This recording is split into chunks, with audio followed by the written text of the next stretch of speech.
Hello, ladies and gentlemen. Welcome back to Forbidden Radio, Season 3, Episode 3. I'm joined by my co hosts, Luke and Noah. And we're glad to be back. I missed an episode, but I'm back now. You What slacker. contract? What Yeah. contract dispute? What? I've been threatened to be kicked off, but I don't see that happening. Noah and I did make an interesting observation that we need you as a balancing force Actually, in our why? episodes. What happened? I haven't watched back the recording yet. You just We got real we depressing. we tend to like devolve into radical revolutionary ideas and somewhat depressing views Right. on the world. Right. Okay. Yeah, You we need start me to turning into keep Mao's things greatest silly. soldiers. I mean, low-key based.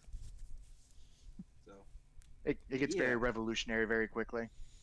Yeah, the I think. spirit of Che starts coming out of my chest.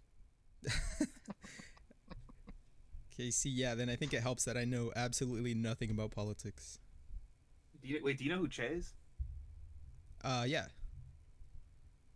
Okay, yeah, you live on the West Coast. You've probably seen the shirts at least. So Yeah, and I saw it in a show. What You show? saw a show? Okay, there's this show One Day at a Time about a family from Cuba and like they talk about it. Oh, okay. I thought you were gonna say like on my block or something. I was gonna judge On you. My Block is gas. First of all, I get shit on I from my can't friends stand for that watching show. that. I I can't love that stand show. that show. Like it's This- corny. It's definitely corny. It's definitely like some bad acting, some even worse writing, but it's enjoyable. Yeah, the girl I was talking to recently that you two know of, she was super into that, and I'm like, ugh, okay. Okay, being super Uh, into it is crazy. Well, not super into it, but that was like her that and Big Bang Theory. Oh God, I love both those shows. Of course you do. Um, I mean, I'm not gonna lie. I watched The Big Bang Theory for a while when it was first coming out. When I had to rent the DVDs from the library. Jesus, Unk status wow, for old man over here. yeah. Listen, Showing your I age. was poor and I couldn't afford Wi-Fi to stream. See, I would just watch Nah, the I get it. episodes on TV as they were coming out. Okay, I okay, couldn't. that's too much. Yeah, I couldn't afford cable either. It was the library or just sit in my one-bedroom apartment in silence. Oh, I didn't have cable either, but I had one of those like antennas that you get from the swap meet. Plug it into your TV and you get like local channels. And they had it on Okay. like So Fox my Channel childhood. 26. Yeah, exactly. Listen, I remember rabbit ear televisions. Back in my day, you wrapped aluminum foil around them to get more channels. That's insane. It's like some Looney Tunes shit. Gonna talk about Hey, Unk don't status. knock it. It worked. Oh lord. So Um, the Switch 2 came out what yesterday? I think so. That's totally not gonna age this show. Um, Yeah. Now they know when we film, even right? though we change it sometimes. Yeah, it's a accommodate my hectic ass schedule. But no, yeah, the Switch 2 came out. What is like $500? I'm not dropping that on a slightly 500 upgraded bucks. Switch. Yeah, Oh, I yeah. this morning was like 500. Jesus. And aren't they going to start charging like $80 for games? I think Mario did hear Kart, the about new one that. that launched with it, is like $100. Mario Kart World. I saw the What? poster for it at Walmart today. It looks pretty cool. Yeah, it does look That is cool, but crazy. it's the Japanese must think they're must be out of their damn minds that think I'm gonna pay $100 for Mario Kart. That's insane. Now, is that with or without the tariffs? They tried making an excuse about the tariffs, but everyone's like, no, you guys tried this the Wii. Yeah. We know you, Nintendo. Yeah, I'm on the website. Mario Kart World is $79.99. Jesus. So that's probably like Tariffs the not super duper included. Uber edition. That's 100 crazy. bucks. Even games that have been out for a while on like other systems are like super expensive. Like Yeah. Hogwarts Legacy Digital Deluxe Edition is $70. Dude, Yeah, I Breath got of the it. Wild, throw- 70 They throw bucks. deluxe in with like 2 new soundtrack songs and they add like $20 on it. And like one Yeah, new skin. Yeah. Breath of the Wild is $70. Tears of the Kingdom is $80. Like, this is crazy. Like, Hitman World of Assassination is $60 and that game's been out for forever. Well, I mean, Hitman, that's kind of endless content. Would you get it for $60? No, I bought my first Hitman game for $20 because I wait like a sane person. Yeah, I think the last Hitman game I got was like a couple months ago. It has to be that one. I got it on sale for like 30 on PlayStation. Yeah. I mean, don't get me wrong. I used to love like waiting in line for like new games and stuff like that, but I'm old and I got bad knees and I don't like standing for that long, so I just wait for the game. I just wait for the game to go drop in price. Yeah. You know, I talk a lot of smack. Like I don't buy like every other Call of Duty that comes out. Yeah, that. So. Dude, I stopped after Vanguard. That one was fun, but I didn't fuck with the zombies at all. And I was like, Yeah, the yeah, zombies in I'm that done one with Call of Duty. fucking sucked. I haven't Mhm. played Black Ops 6 in like 2 months. I've been Damn, I playing other games. never even got it. It was like free for like the open beta or some shit, and I didn't even play it. I was just so Yeah, uninterested nowadays. apparently Modern Warfare 4 is the next one, but like at this point, I don't know if I'm gonna get it or not. Just Hmm. because I'm like, I don't know. I've been having a lot of Zen time with single player games, so That's good. So have you I feel guys like heard about the conspiracy theory with the Switch 1? no. no. What? All right, so I've been seeing this on TikTok. Apparently, there's a lot of people, and this is all just, I don't know. I don't have a Switch, so it's never happened to me. But there's a lot of people that are complaining that their Nintendo Switches are getting the orange screen of death, which is something that is unfamiliar to me. But I'm assuming it's sort of like the blue screen of death. Right. And they thought it was weird that all of a sudden all these people's Switches were like geeking out like a week before the Switch 2 came out. Oh shit, they're doing the iPhone strat where they slow your shit down, so you gotta buy the new one. Yep, That wouldn't yep. surprise me. Yeah.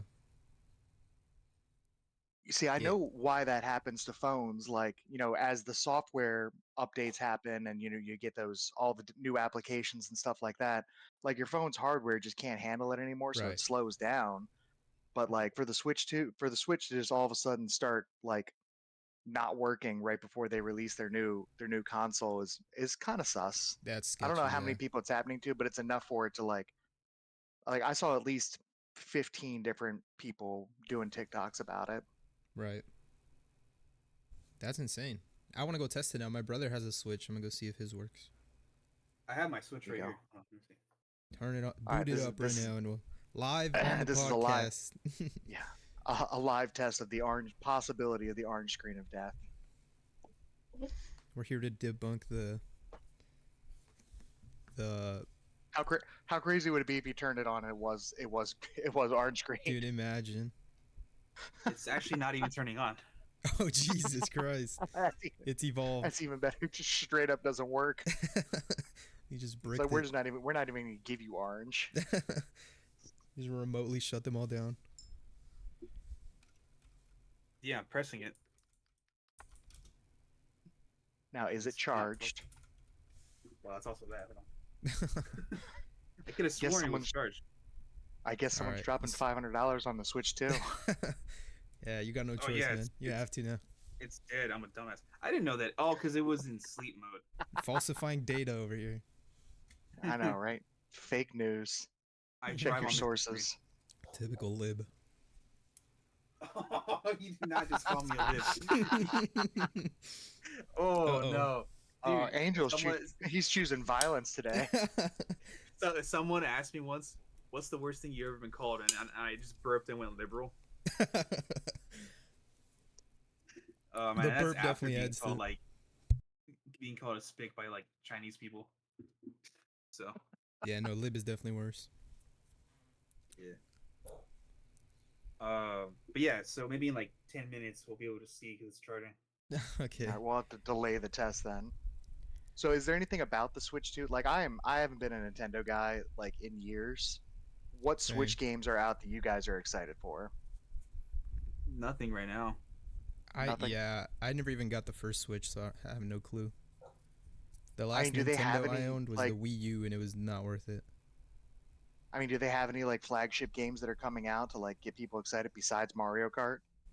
There's a new Bloodborne coming. Well, it's not What? Bloodborne. It's like it's I think the same. I think From Software is making a Switch exclusive game.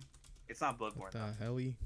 It's either From Software or developers from like that left From Software, but they're making that kind of game. What's it called? A Souls like. Souls like. Yeah. Damn, Yeah, yeah. that's okay. That's pretty cool actually. I wonder how So good it's gonna that be. does look cool, but it's like I said, I don't know if I'm gonna drop $500 for one game and Five like hundred bucks plus slightly high, $80 for the game, probably. and yeah, for like some slightly better graphics. Yeah. So you know, It's just think of it as an investment in your entertainment. You're feeding those grinding. poor Nintendo workers, bro. I know, right? Helping them put food on the table for their family. Man, I could barely put food on the table for mine. Okay, true. Fuck those guys. Fuck them. That's how I've been it be. playing. That's how it be these days. I've been playing Doom: The Dark Ages, the new Doom game. There's a new Doom game. Doom Dark Ages. Yeah, get out from under that rock. Dude, I don't know anything right now. I haven't been playing any games even. Do we have to talk to your girlfriend about letting you have some free time? I'm Listen, actually you gonna just go need to pick her up download after that. the podcast. Yeah, you need to Wait, go what? get that split fiction game and play it with her. Split Fiction? Yeah, What- yeah. Have you You what not never is heard seen of this? the that? Split Fiction? Oh my god. I've never seen Alright, this ever. so What the hell is this? so there's this company. I can't remember the name of the company off the top of my head, but they specialize in doing like co-op games, and I believe Mhm. this is from the same people. And they did Oh, they did It Takes Two. yes, It They do Takes a Two, way and I out played or that. whatever. They did that one too? Yes, and they did A Way Out. Yep, they did A Way Out and It Takes Two, and I played It Takes Two with my wife, and it was a great game. Like we both loved it. Mm-hmm. And I heard Split Fiction is really cool as well. I think like you play as like a sci-fi girl and like a fantasy girl, and like you have to switch in between the worlds during gameplay. Oh, Yeah, I've that's seen that. It cool as looks pretty sick. fuck. Yeah, I'm looking at pictures right now. This does look cool. I Might I have just only to don't play have. 49 only 49.99 on Switch too. this. Oh, only. Oh yeah, only. Well, the Switch 2 is like sold out everywhere. I'm pretty sure. That's what my brother was telling me. The Walmart that I used to work at, supposedly they haven't sold a single unit. So, Damn, Really? I'm I think not maybe about to just drop varies my on whole where you're check on at. that shit. Yeah, No, I thank got you. bills. In Trump's America, I have bills.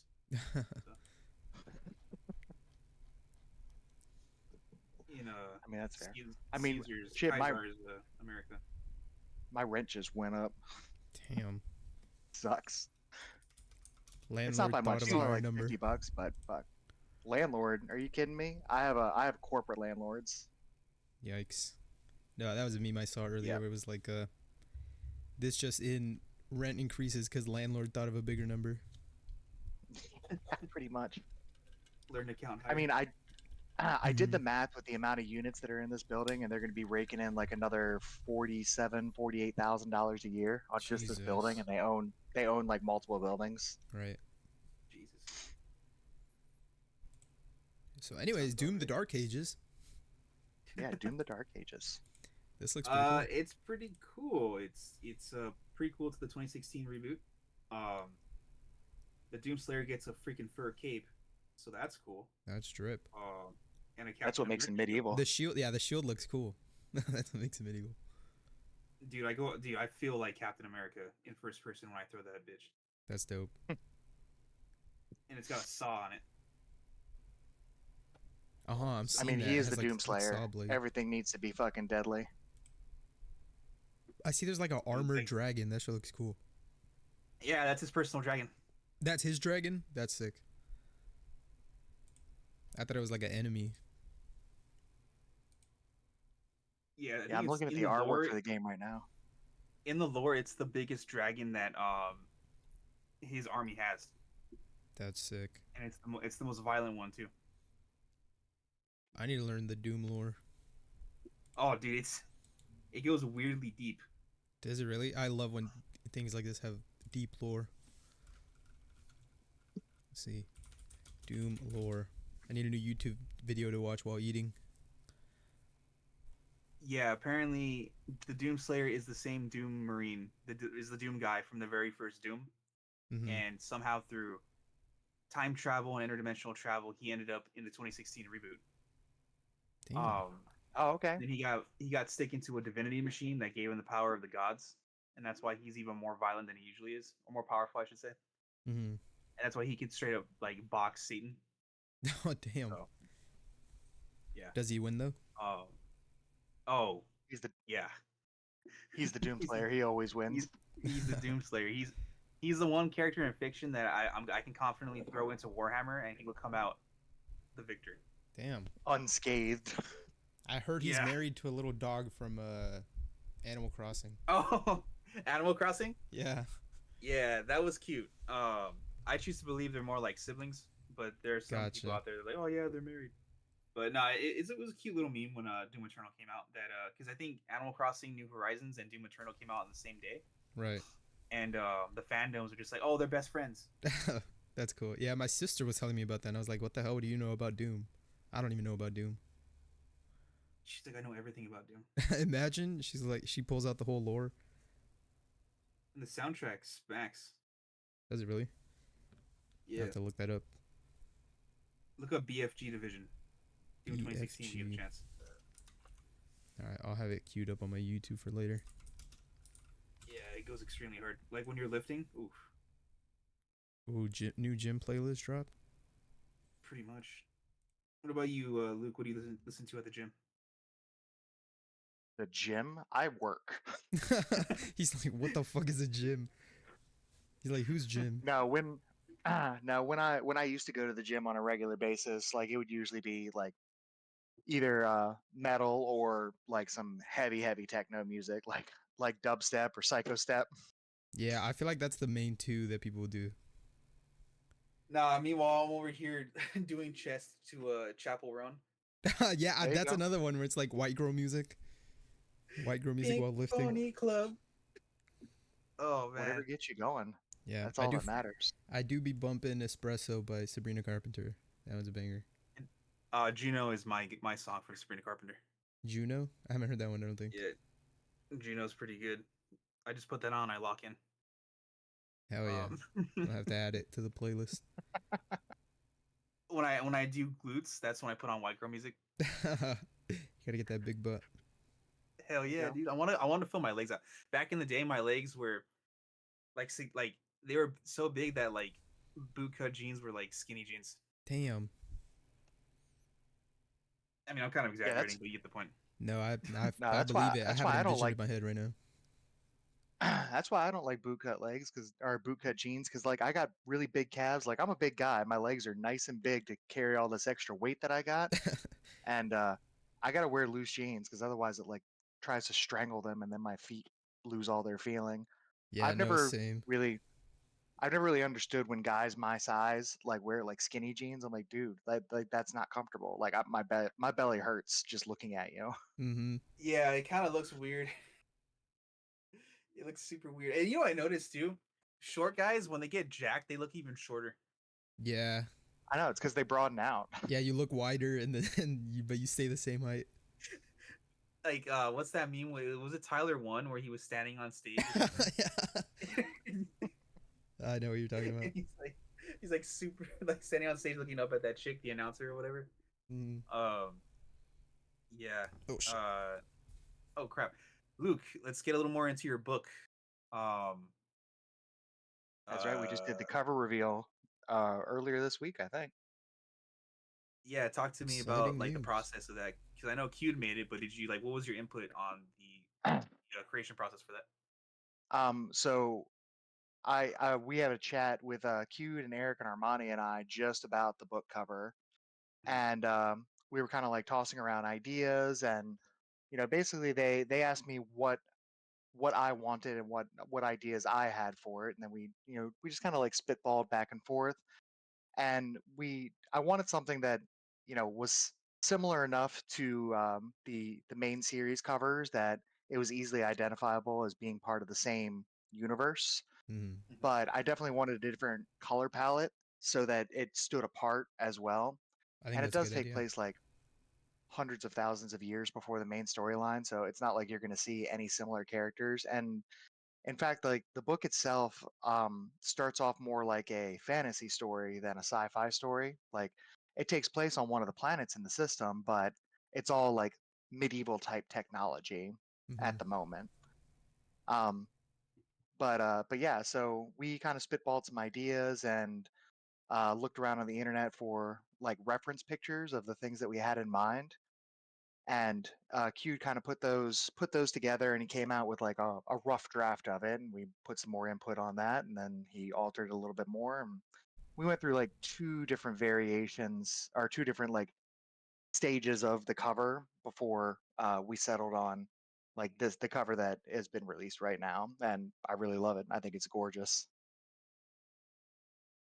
No, yeah, I think Yeah, I And think it then came out great, dude. yeah, and then Skylar, you know, we did very much the same thing with the concept art that he did for the characters and for the cyanivores that he was doing. um so okay, correct me if I'm wrong, but you got all three manuscripts done, or did you just get one done? I just have one done, and there's going to be six. Six. God Yeesh. damn, man. This man's a machine. I'm telling you. I don't I know know how he it's does it. terrifying.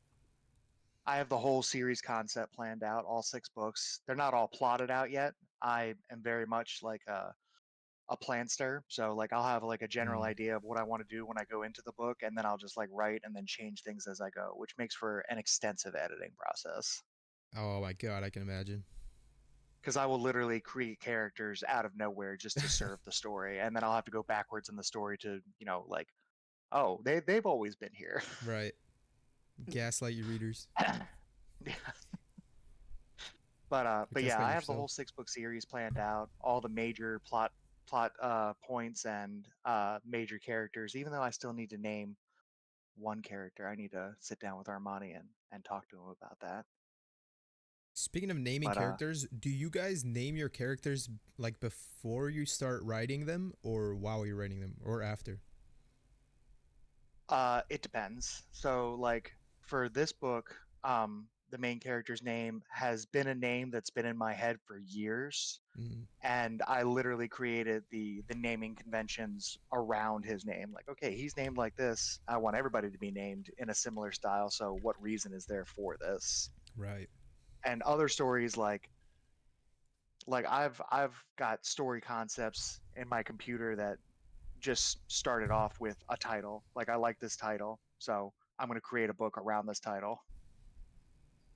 Yeah, I That's be doing how that sometimes. that's how my story Flesh book started out. I had a dream one night where my computer was made out of like muscles and bones, and the veins came out of the computer and wrapped around my head, and it Oh said god. Flesh book on the screen. And then I woke up and I was like, Flesh book, that's a really cool story title. That's insane. That's like some sort of like cryptic ass sign or something. Came to him in a That's from dream. Hellraiser. That reminds me of I know, right? Hellraiser, dude. That's crazy. Yeah, that's I mean that's where a lot of my ideas come from. Is I have these really fucked up nightmares about things. And I'm like, oh yeah, I'm gonna write a story about that. I respect it. Man, is there anything in the old universe that you guys like want to take like a crack at? That's not stuff you're actively working on right now, because I know we all are. But like, is there anything that like kind of like piques your interest? Dude, I'm gonna be honest. I'm so bad at writing for the old universe because like I'll think of something and I'll be like, "Ooh, this would be cool," but then I'm like, "Oh, but what if it doesn't fit perfectly into the lore? I gotta scrap it." And then I'm just like back to the drawing board. That's when you just create the lore. That's why you got to create your own planet. Yeah, Yeah, yeah. that's what I'm thinking. Cause like the project that I'm working on, and by working on I mean very loosely working on, um, it takes place on like a planet that already existed that Eric and Armani had already made the lore for. So I'm kind of Hmm. having to like work around what they already have, Yeah. and it's just like dampening on the creativity side of it, you know? Well, that's why like when they first told me about the planets and I was like looking through the website and looking at the pages and everything, like nothing had been written about Jargoomba, and like one short story had been written that takes place on Brooklyn, and I was like, okay, bet. I was just That's like, all these are yours. mine now. Yeah, just So like I planted your read flag. yeah, Dom, he wrote the Energy Within for Echoes 1, and that took place on Brooklyn. So I like poured through that story and I pulled out all the little bits of like subtle lore that he had put in there and Mm, incorporated it into everything that I've written after that. gotcha. And now, if anybody wants to do anything on Brooklyn and Dragon Ball, they have to read all of my blog posts and short stories and books so that they can catch up on all the lore. Right. They have to go through me. And they have to Um, fist fight Noah in a Denny's parking lot. oh, I That was sounds talking about you, terrifying. Luke. They got to go through you. Oh no, I'm too Nah, old they for gotta go that. through both of you. You, I nominate you. We'll tag You're team, his Luke. champion. Yeah, you're my champion. Trial by combat. No, yeah, because I'm It's, working on something that takes place on Rashalon. Sorry, no, for cutting you off, but oh, you're good. and it takes place like way before, like hundreds of thousands of years before, like the old universe books. Mhm. And Armani had written, not even a blog post, but just like some lore for the website where it was like some old like how do I say, like kingdom style royal houses and stuff.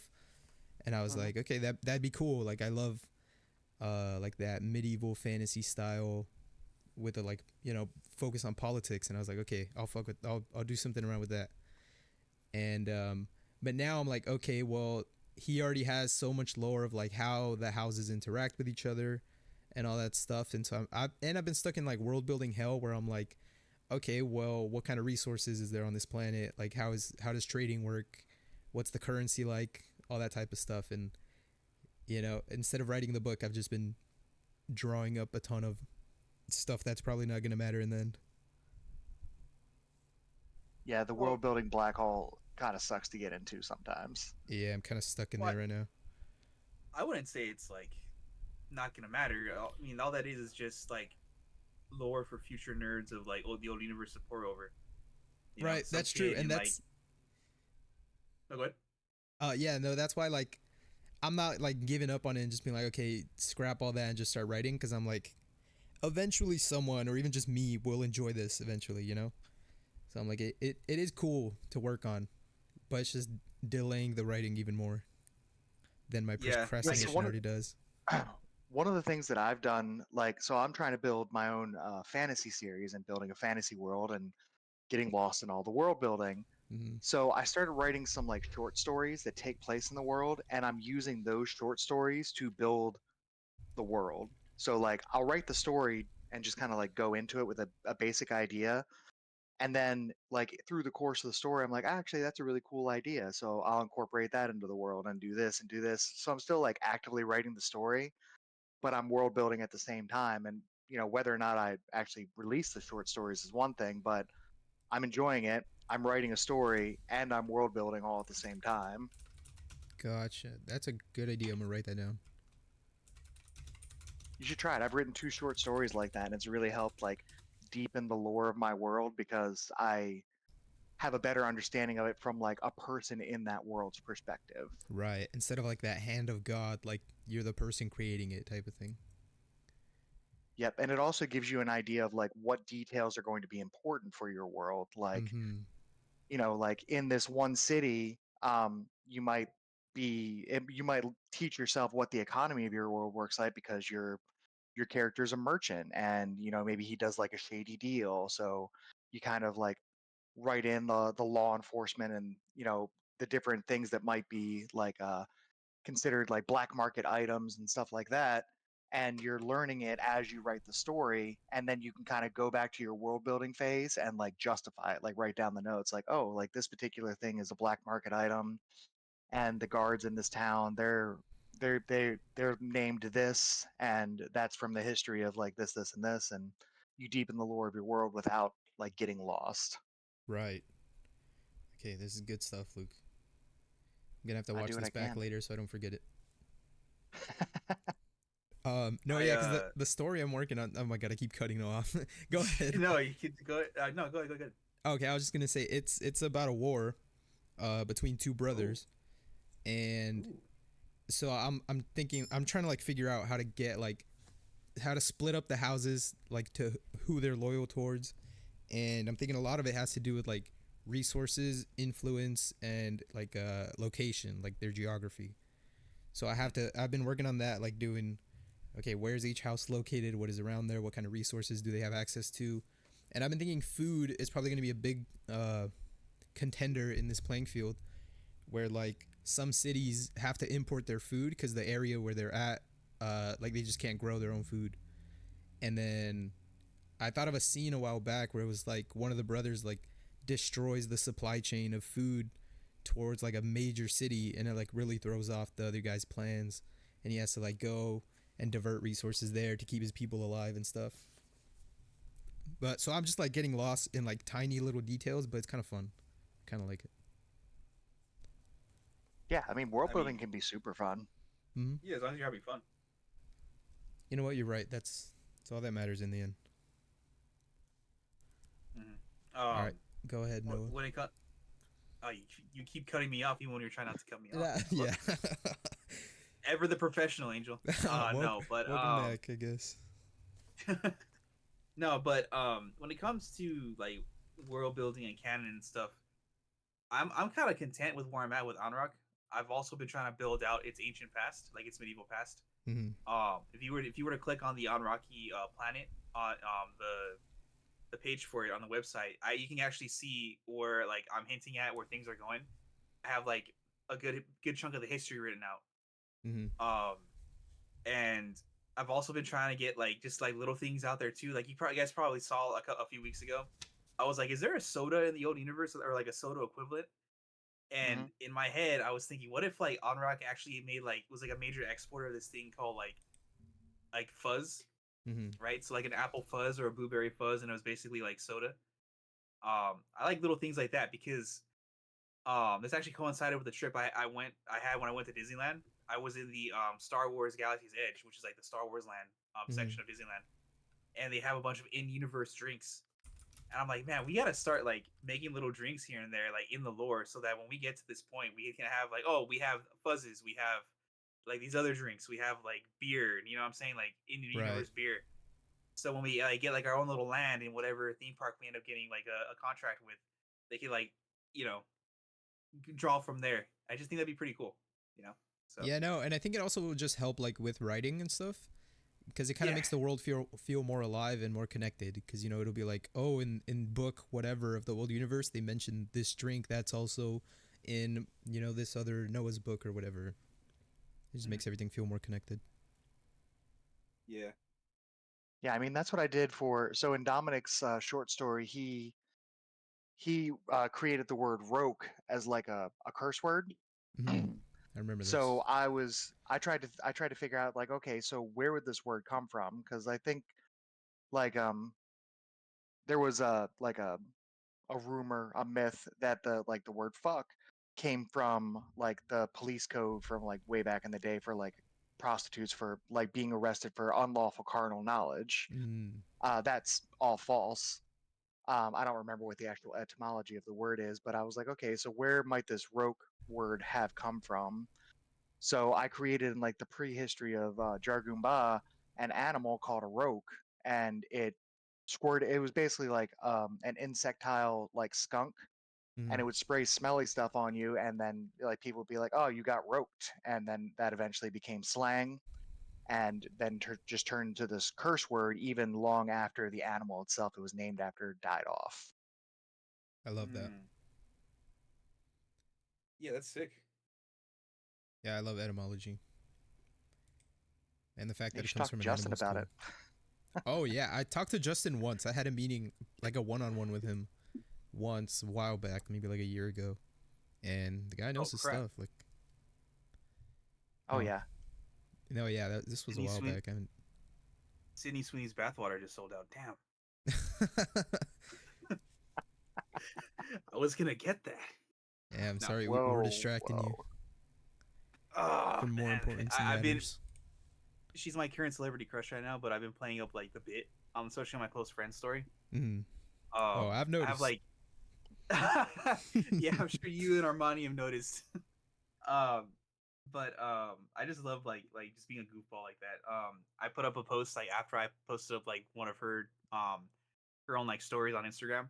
I Mm. put up the idea of the women on my close friend story rolling their eyes whenever they see me repost Sydney Sweeney on my close friend story never fails to make me chuckle Yeah, I saw that one. because that's No, just what I'm doing. I love Um, the bit, dude. yeah. I love playing shit up like that. It's so funny. I will say this though. I think I might play too hard into it because I did enter into the giveaway just in case, just to like I It's finish no this longer a giveaway that they're bit doing when the bit becomes reality.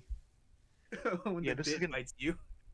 yeah, this is gonna be like that situation with that streamer Finster where he Yeah. dressed up like a woman Oh, for like a month for the views, and like years later he's like, you know what? Yeah. I I think think I've discovered something about myself. yeah, that's you, Noah. you know it's You're it's gonna become funny. trans. I didn't know Finster was doing all that. I was like, damn, she's actually kind of fine. I was like, oh, all right, they got me. I know, So job done. Yeah. yeah, get on them, get on them. Anyways, back to world building, gentlemen. Where were we? Ignore my um sidebar. I mean, no, but kind of like what you and I were talking about after we recorded the podcast last week, Noah, like having reasons uh for certain things happening is it's like you come up with a character idea or you come up with like an arc idea, and then you build the world around that idea to make it Mm-hmm. work, like going down Mm-hmm. certain amount of levels. Like you don't have to discuss all of the different intricacies of the world, Mm-hmm. but having an idea, like if it interacts with your world, then you take the time to flesh it out. You don't need to do it necessarily ahead of time. Yeah. And like one of the big things that I'm trying to avoid in like the fantasy story I'm working on is I hate monocultures in fantasy stories where like, mhm. oh, everybody from this country is exactly the same. They have the same type of personality, the same likes, same dislikes, da da da da da da.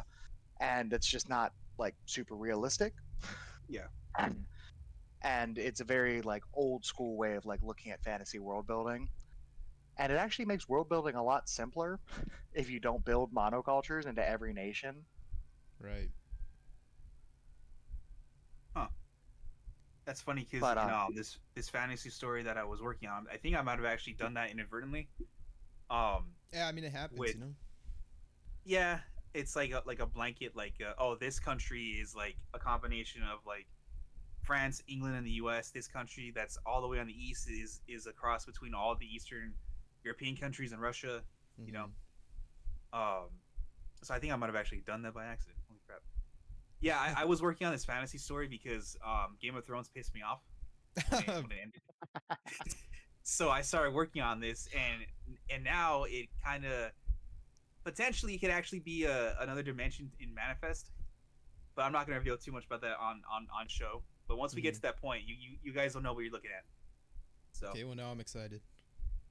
yeah, yeah. and like it, you can go through various different iterations of things. Like the thing that I'm working on, it started off with the idea of like a guild, and I've built the entire world around this guild, and like all the characters are like focused on this. And I actually started writing the story, and then I realized that I hated the main character, and I really liked one of the side characters I wrote. So I trashed everybody but that side character and then like rebuilt the world again.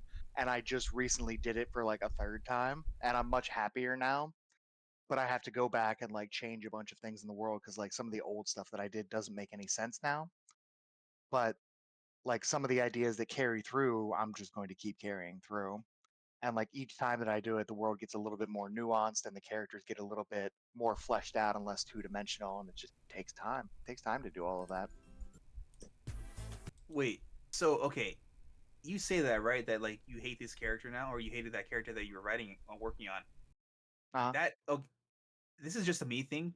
I've heard that before, and it never made any sense to me because I kind of tend to put like a part of me into like each main character that I work on, and I'm like wondering like what did you write that made you like start hating this character?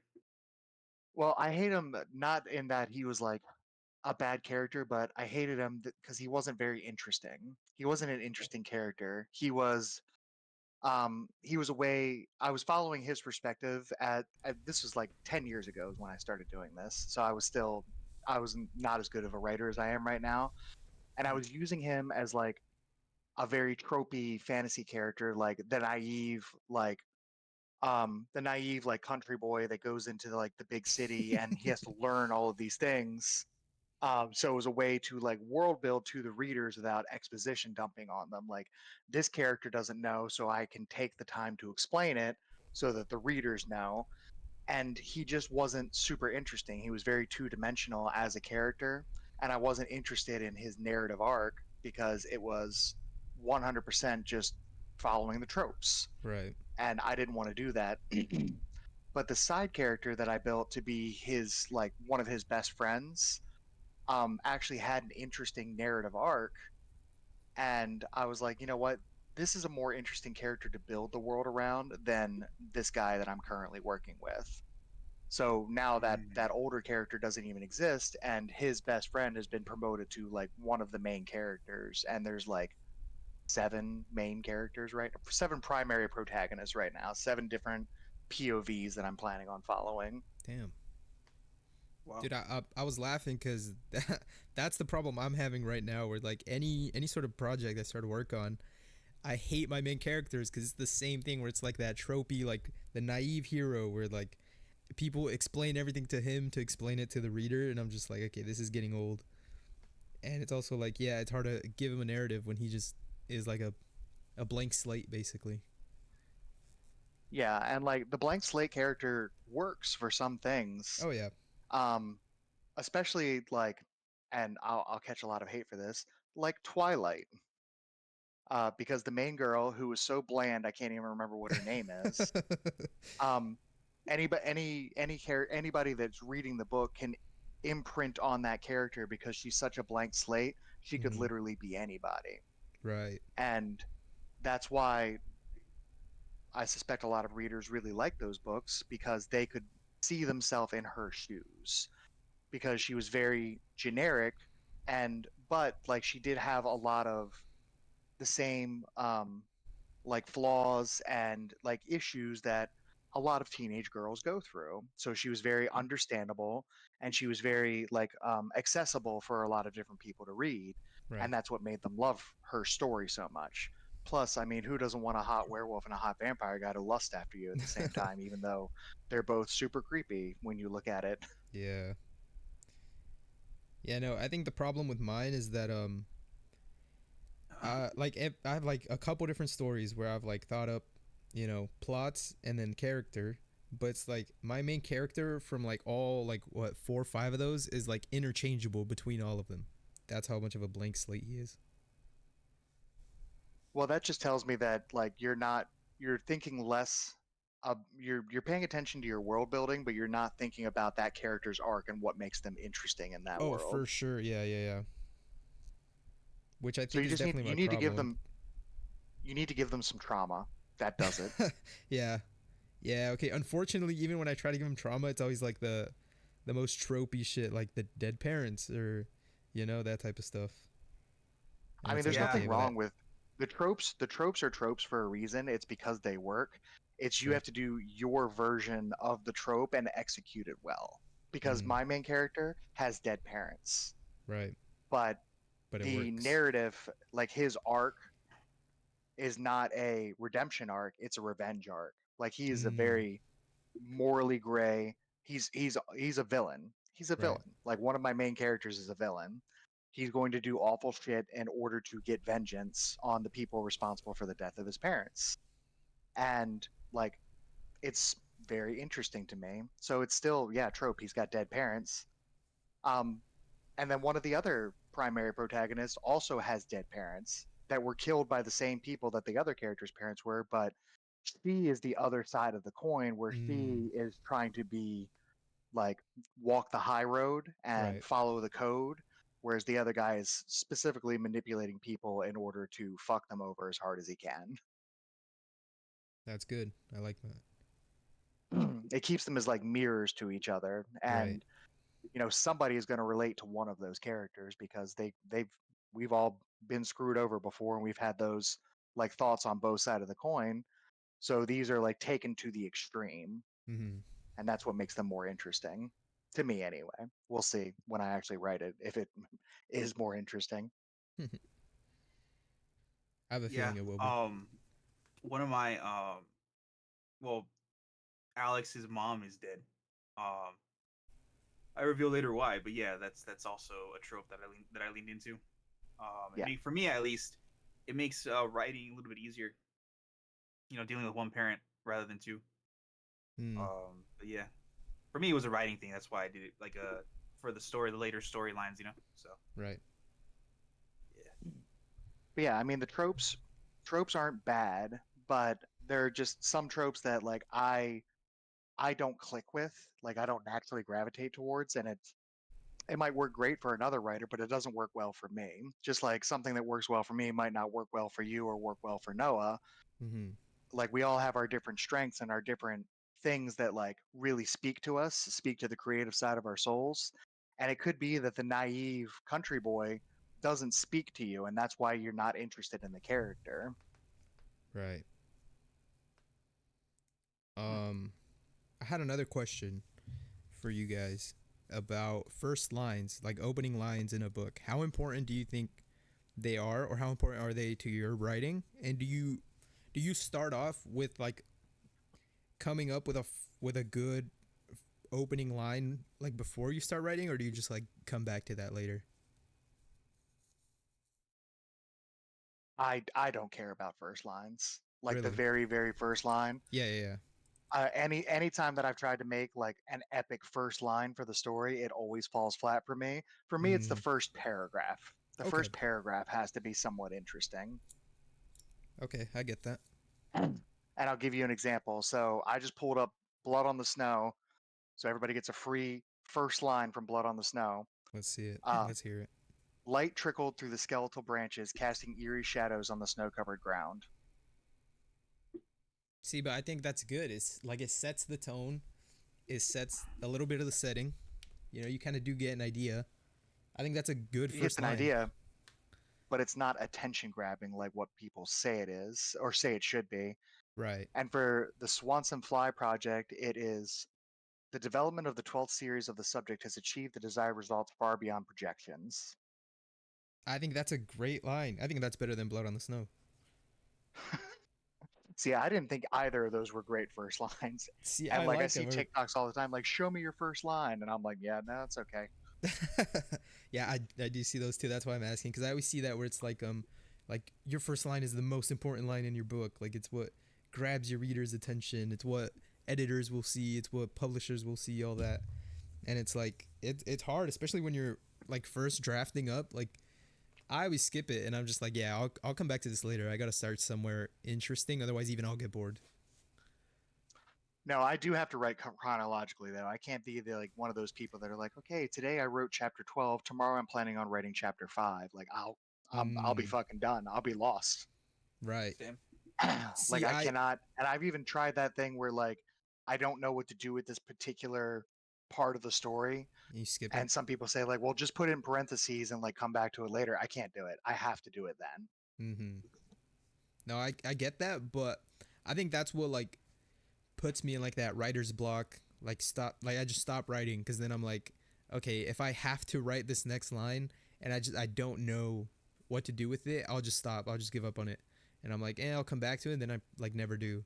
So what I just do is I have to Yeah. skip it, and I just gotta keep moving, and then I'll come back to it eventually. Yeah, and that's what works for you. For me, I just have so many different projects that I can work on that I was like, okay, I'm going to put selenite aside for now, and I'm going to like work on Mm, this other thing, or I'm going to work on this, or I'm going to work on this, and I'll just come back to it later because right, I hit that writer's block spot when I was writing selenite, and I was like, I haven't written on it in like 6 weeks at this point in time, but there's not a hard release date either, so nah, it's right. fine. I'm an indie author. I can do what I want. Yeah, that's a good point. Now, when it comes to From Forbidden Origins, that's a little different. Oh yeah, I for gotta sure. follow the projections. Yeah.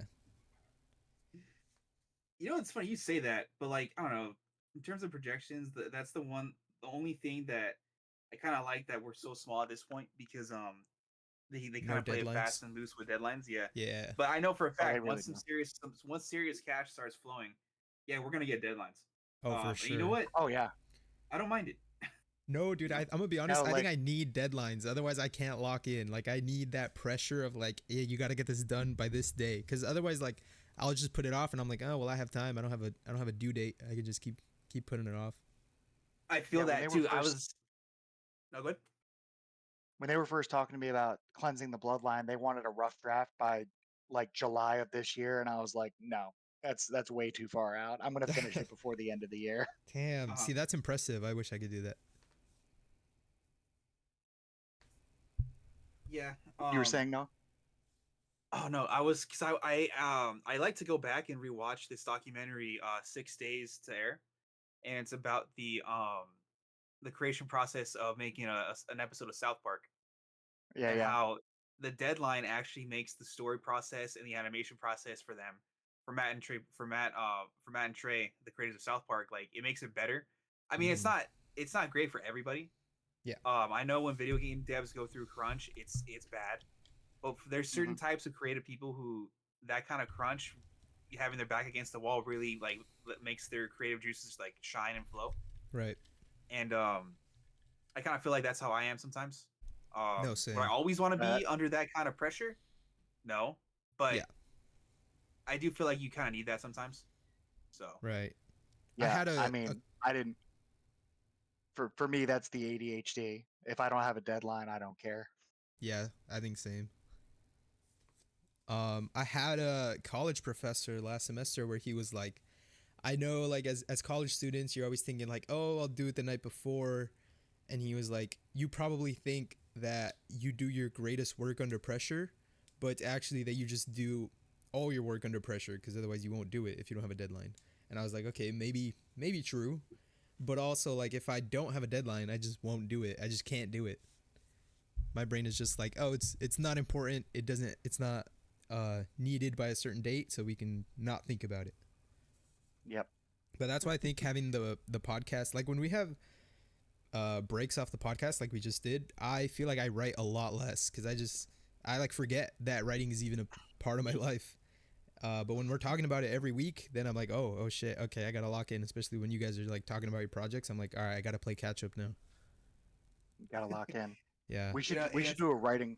We should do a writing sprint. a dude, writing that jam, I would love that. A writing jam, oh, like a game jam, that'd be sick. dude. It's funny because I can guarantee you, once Armani listens back to this, he's gonna be like, you know what? Maybe we should switch things up. Oh god, yeah. Then we're gonna have deadlines. It's like every month you gotta check in. I'm like, oh shit, I just ruined it for all of us. Everyone in the chat's gonna be like, thanks guys. Yeah, thanks a lot. Podcast ruined it for Armani's all of Listen, us. Armani's slowly looking at us. He slowly turns and looks at us. You know what? Like, Yeah. like say that again. yeah, he'll just hold you to Yes. my. Yeah, he'll just hold you to my writing standards. You'll be Oh fine. god, I would die. I think Well, you'd there see like goes my steam coming Warhammer out of my painting. ears. Listen, you I'm just need to actively. write 5,000 words a week. You'll be fine.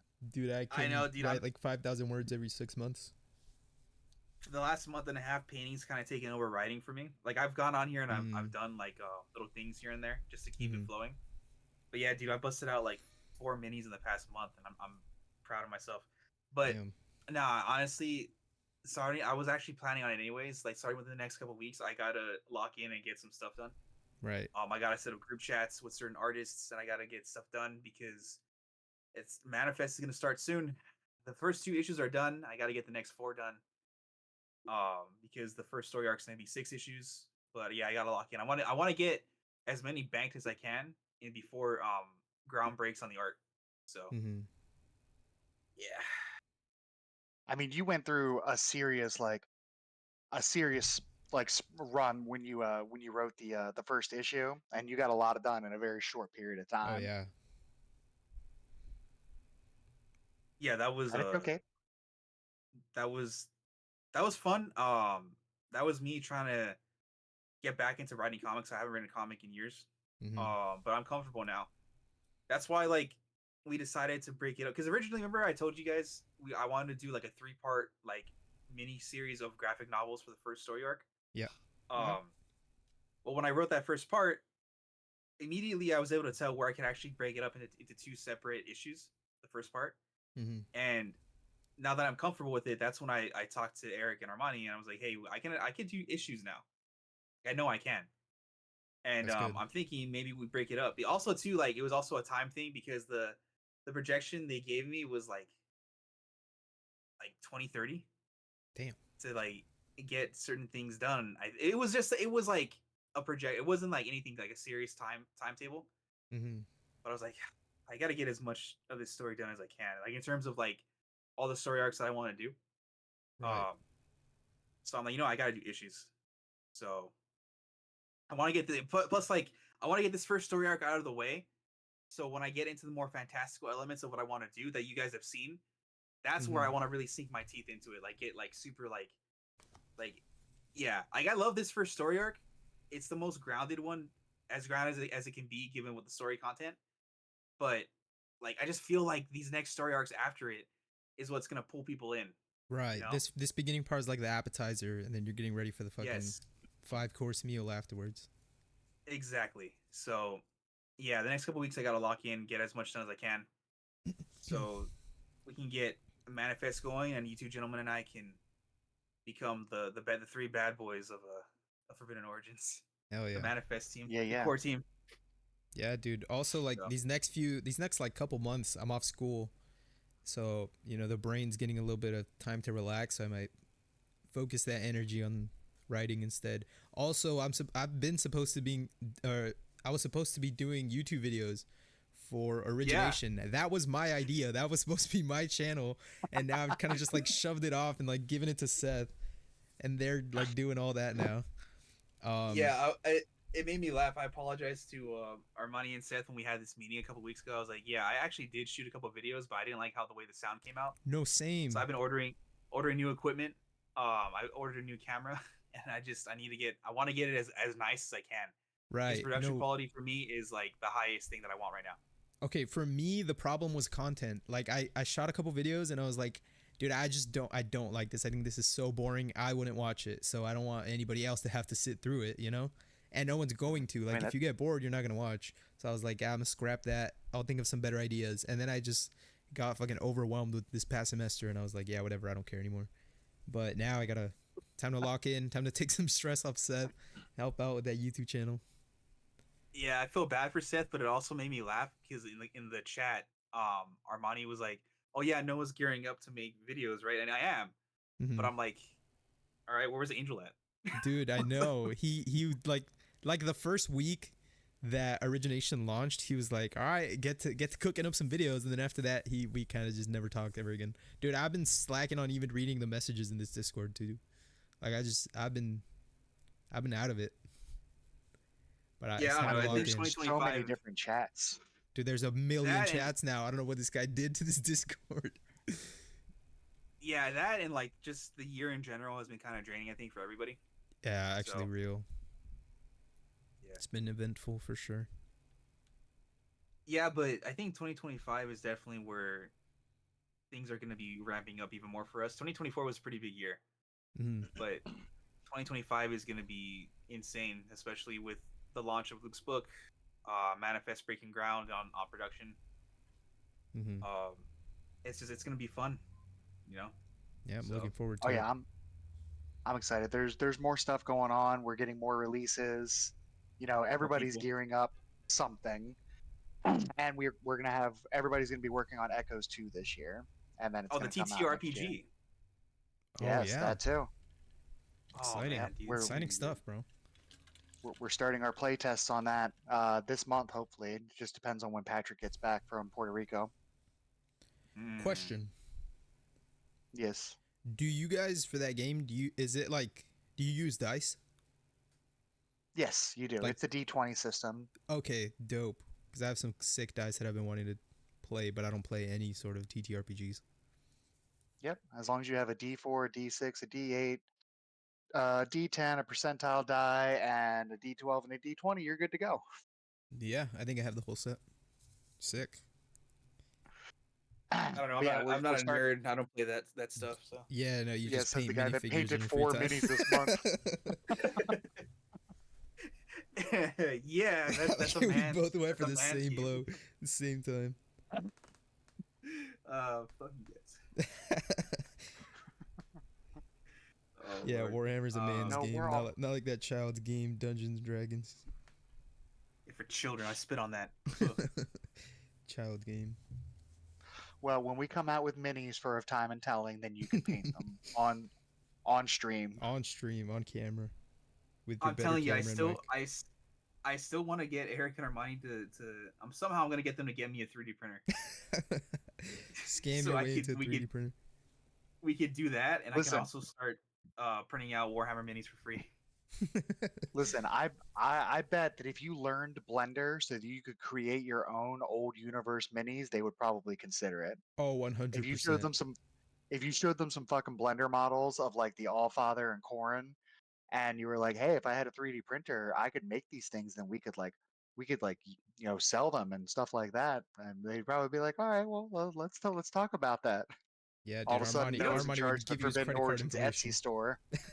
Yeah. you know, it's funny because I actually had thoughts about that. I was like, dude, we could actually make some bank if we had a box set where it's one side is the Black Palace with the All Father, the other side is Corrin with the Allegiance soldiers. Hmm. Like that'd be Mhm. really sick. That would Like be maybe sick. 20 minis each. Maybe like a vehicle or two for each side. Uh, like I think people would like that. Just the whole for me, it's just getting like a game, like learning how to make a game for it. Hmm. You see, that's what you should do. Is you should look into creating a wargaming system for the old universe. Which, Yeah, I just dude, don't feel like I'm smart enough. yeah, same. I have that same problem because for my Rashalon book, what I wanted to do is like since it's like a war themed book, I was like, okay, my opening scene it has like the two brothers playing a like chess style game or like a some sort of board game where it's like a war, and I was like, it'd be sick to have like a real version of this board game be playable, but I'm just not smart enough to come up with like the game mechanics for it. But like, imagine if we Yeah, I have that game, that board game, and then we have like the little figurines as pieces. That'd be sick as fuck. Well, you come talk to me sometime, and we'll see if we can't come up with a concept for a board game because I love board games. I have so Really? many of them. All Oh right, yeah, board games are super fun, and there's writing all that down. different types of board games you can play. All come down to like different styles of games, like deck builder and like resource generation, machine building, all that different kind of stuff. Mm-hmm. All right, I will definitely hit you up about that then. Great, I just got dude. myself involved in another project, didn't I? Yeah, yeah. Good luck with that, buddy. Just So adding, you got to just keep your stacking mouth up the. shut there, buddy. I can't do it. Can't ever keep my fucking mouth shut. Nah, you're so real for that. No, but in Curses. all seriousness, like if that's something like creating a board game, yeah, it's a super extensive process. Like it's not quite as hard as building a tabletop role playing game, Oh, for sure. I'm sure. as Yeah, I found out. yeah. But like you can create like a fairly simple like just depending on the kind of game that you want to create, just different rule systems, and then you Right, do play test. Honestly, the hardest part for me about like creating a board game is like I don't have the resources to like make the game. right. Mm-hmm. But I've tried designing my own board game in the past. I was doing something with bounty hunters, and then I lost interest in it. Damn. Bounty hunters. What's ADHD that? strikes again. Yep. This was before I got involved in Forbidden Origin, so there wasn't a whole lot of like other creatives around me to keep me going. Right. But yeah, it was a board game where like all the players they pick like pre-generated bounty hunters with different like skills and flaws and things like that. And it was a legacy style system. So like the more you played, the more powerful your particular character got. Oh, And then that's when cool. they died, you had to pick a new bounty hunter and reset.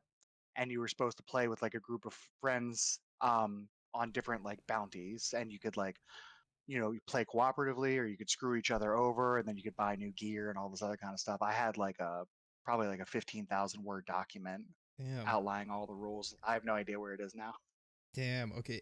Please, if you ever get the chance to find that, please do, because um, I don't know if you remember, but I was gonna write stories for the blog about this faction called GPS, where it's like bounty hunters in the old Mhm. universe that I kind of had shoved to the back of my brain and haven't worked on in months. But anyways, I was planning on eventually doing like a video game for that with a similar thing where it's like you play as like your specific bounty hunter and like you go out on like hunts or whatever, like missions, and then you get paid for it and you could go back to like the hub or whatever, buy upgrade your gear, like buy weapons and ships and shit.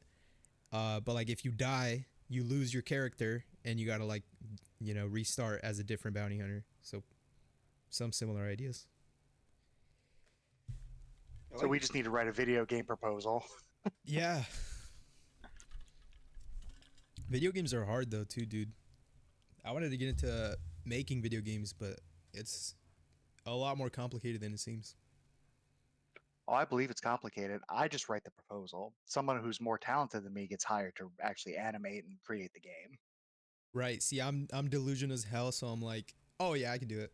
And then I start to do it and I'm like, oh, this is hard. I give up.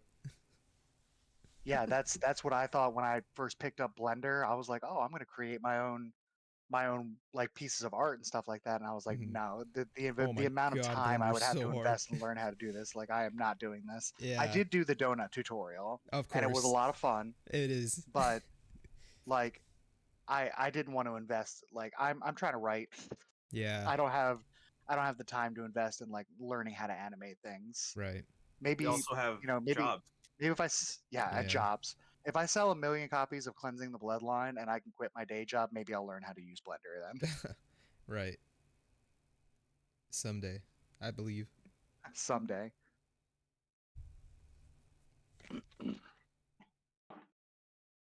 You know what, Angel? To bring it back to what you said about like the opening line that you write, Hmm. right? And how to make that epic and all that. I was thinking about that, and there's an opening line that I always hold like my thing. Like I don't ever try to make my opening line epic or anything like that to like draw. Hmm. I just never think about it like that. But there's one opening line that I really love from a book. It's called The Dark Tower. Hmm. Um, I believe it's the man in black fled and the gunslinger followed. And Uh-huh. it's so simple, but it's just so it entices you. You know, Yeah. I think maybe on a subconscious level, like I feel like I can't live up to just like how effective that line is. Oh, I I just get don't that for care. sure. Yeah. Does that make sense? No, yeah, where it's like you try, or maybe like you maybe you come up with something that you think is like kind of similar or good, or like as good, but then you're like, I don't know, it doesn't hit the same. It's kind of corny, and you're just like, it's not worth the trouble trying to come up with something epic like that. Yeah, and that's also how I feel when I like you guys know how it is to be a writer. Sometimes you have like little spurts of inspiration for like maybe like a line of dialogue here or there or something Hmm. or backstory. And I think you guys have probably seen on my close friend story. Sometimes I put up little bits of like of a story that I'm like I'm fiddling with or like Hmm. a piece of dialogue. And I always want to make something like epic in regards to like prophecies and stuff. Hmm. Um like how do I explain it? Like let's say the scene is the main character and they're talking to like a prophet or like an oracle, and the oracle's freaking out, telling the main character, "Oh, this thing is coming, and you can't stop it. Hmm. You know, you can prepare all you want, but you can't stop it." But I always try to rephrase that into something epic, like the gods are coming. Basically, yeah, you know, you can't stop it. And I always like feel like whenever I try and write out something like epic like that, like an epic like prophecy like that, it always comes off cringe. Yes, dude. You Oh, know, I have that same problem. Honestly, anything I write, especially dialogue, I'm like, dude, this is so cringe. Like, why did I write this? Delete, highlight, delete. I'm like, The who am I? Exactly. Why am I Like, why am who I do I even think I trying? am? Yeah, exactly. Yeah, Yeah. it's yeah, the two stages of a writer reading their own work. It's like, I wrote this and I wrote this. Yeah. exactly. Because there's so much like I've watched and read and listened to, you know, that and played Hmm. that epic lines like that, like moments like that. It runs through my head, and I'm like, I can't live up to this. I can't live up to that. Exactly. Yes. You're like it's just a banger like line. It just sticks with you, and you're like, how will I ever compete? How could I ever write See, something that good? But then it's I that remember I'm him. comparison. And then you lock the So fuck in and get to writing. then you gotta lock in, you know. Exactly. See, yeah, it's that comparison that'll kill you. Oh, for sure, dude. That's like my worst uh trait. Just comparing. So yeah, there's this feature on Kindle, right? It Hmm. says popular highlights, and like when enough people highlight lines in a book, you could see what other lines like people have like really been a fan of. Right. Mhm. And like my second book doesn't have enough highlights for it to for the stats to show up. Hmm. But in my first book, like I have like one, two, three, four, five, six, seven, eight, 9 different highlighted phrases. It's still like a super niche book, so like the most has like 5 or 3 like highlighters. Hmm. But it's so interesting to see which lines people highlight it and be like, really, that was the line. That's the one That's that the did it line for that did you. it for you. Yeah, I bet. You're like, you fucking nerds. That's what you like. Out of all That's the what you stuff I like. wrote, that's the one. Yeah, I hope you guys know that as much love as I'll have for our fans once we get them, I'm gonna have a lot of disdain too at the same time. Oh, I bet. So yeah, you guys already know how I am now. Yeah, yeah.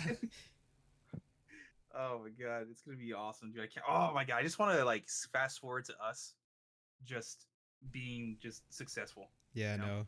Yeah, I get that for sure. but I the mean, work I is get also that. going to be great. Mhm. The journey. It's all about the journey. Supposedly, Exactly. but the journey's fucking tiring. It's boring. It's slow. The Walking to journey is boredom. slow. It is slow. It's a lot of work. I did not realize how much work marketing was going to be. Writing is the easy part. Editing is hard, and marketing is like the worst. I can imagine. Speaking And of then we got which, to I break have not through. promoted Echoes in like months, like probably like 6 months. That's why we Same. got 63 cents in sales last month. Insane. I mean, the fact that we made any money off it is insane to me. Honestly, true. That month we I'm got not 20 bucks. I complaining. was like, bro, we're balling. We're rich. I'm retiring. Yeah, I mean, I'm not tripping. I don't like. For me, when it comes No, to like, same. echoes, I'm like, I mean, I'm not tripping about it. Yeah, I mean, that Um, was like a test run, basically. yeah. Speaking of which, Echoes 2, we're planning on launching that Yeah, next year. So exciting look out stuff. for that. I gotta get the Yep. planning stuff. As soon as Angel and Noah get their stories working on, Gulp. Hey, hey, gotta hey. work on it. Get it, get it, get it. Ugh, dude, I That's haven't why we even need been to do a reading writing recently. sprint. Yes, How about you we need to focus on set that up yourself, for Luke? How sure. about that? Luke is the most I'm gonna focused on focus. himself. What are you talking about? Don't come at me. Don't come at me with that. You fucking It's just gentle encouragement. Gentle, gentle. I'll you know just what? push I'm you off the writing Luke, cliff gently. Luke, gentle parenting us into writing. That's Next right. thing I know, I get a text from Armani. Yeah, Luke's taking over Manifest. Dude, imagine. Yeah, you're off the team. Sorry, No, Noah. there's no way. Hey, wait a minute. Hey, Daddy, no. Daddy, no, please Publisher don't. Daddy, no. Oh God. All right. Well, on that No, note, Angel, you wanna take us out of here? Oh yeah. Thank you guys for listening. We're happy to have you here with us this week. Make sure you like, comment, share, subscribe, rate, whatever you do on whatever platform you're listening to this on. Keep an eye out for our future projects this year: Manifest by Noah and Cleansing the Bloodline by Luke, and perhaps some other stuff in the works. Check out OrigiNation YouTube channel, which I guess this is going to be on. And yeah, have a good day. See you guys next week. Peace out, guys.